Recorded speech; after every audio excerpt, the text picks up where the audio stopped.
Tonight, we report on Sheriff Tom Jones' plan to combat gang violence in Larson and the Port of Moses Lake's new project. What's happening in sports, Bob? Local wrestlers return from the MAC Classic. Stick around to find out how they performed. Here's a look at our Weather Center forecast. Good to be with you, everybody. Unsettled weather promising to exit the region. I'll bring you all the details in just a few moments. I'm Alan Troop, and we have all this and much more on iFIBER 1 News. From the iFIBER 1 HD studio here in the heart of the Columbia Basin, this is iFIBER 1 News. Your #1 source for local news, sports headlines, and our very own Weather Center forecast covering the entire Columbia Basin. This is iFIBER 1 News, and it starts now.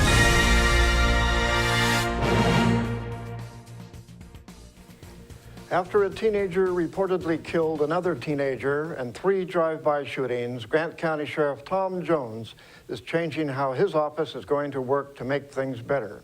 Reporter Cameron Probert has the story. Sheriff Tom Jones promised more patrols in Larson following Thursday's drive-by shooting on Arlington Drive. The drive-by shooting was the 3rd in a month on the same block. One was aimed at Brandon Mende, who was killed last week outside of a Turnkey Road home. Jones plans to use motor traffic patrol officers to increase police presence along with stopping suspicious people in the neighborhood. The sheriff's office presently has between 4 and 6 deputies patrolling the county on any given shift.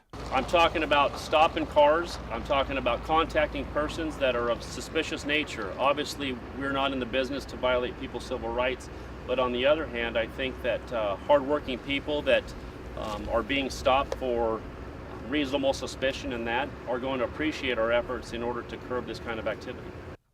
The sheriff is holding a town hall meeting Wednesday. He wants to work with community members to find a solution to the crime problems. We had one here last year, and we had just over 100 people attend that meeting. And at that point, we were working with a couple of key people in this community about organizing a block watch or a community awareness about the issues that go on in this community specifically. And so that's what we're just going to take, and we're going to build on that. And hopefully we can get more people involved and relay that or relieve some of that tension that they may have about the repercussions that they might fear of coming forward or reporting.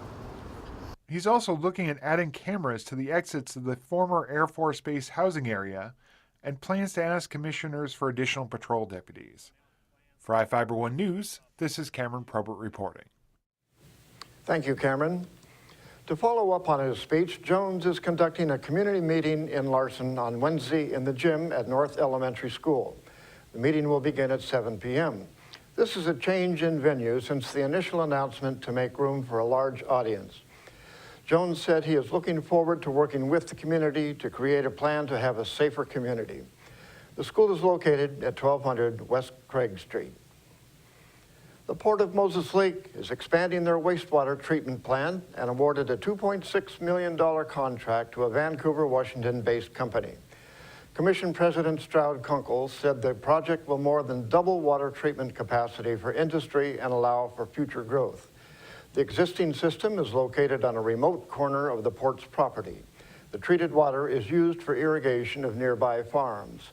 Port Executive Director Pat Jones told the board that the port has some 100 tenants served by the treatment plant.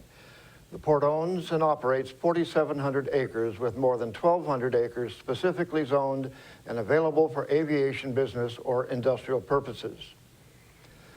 Now we take a look at people being sought by law enforcement.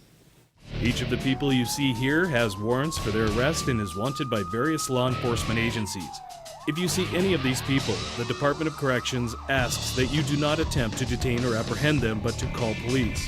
You can also call the Department of Corrections at 509-764-6180 during the day or 509-762-1160 after 5 p.m.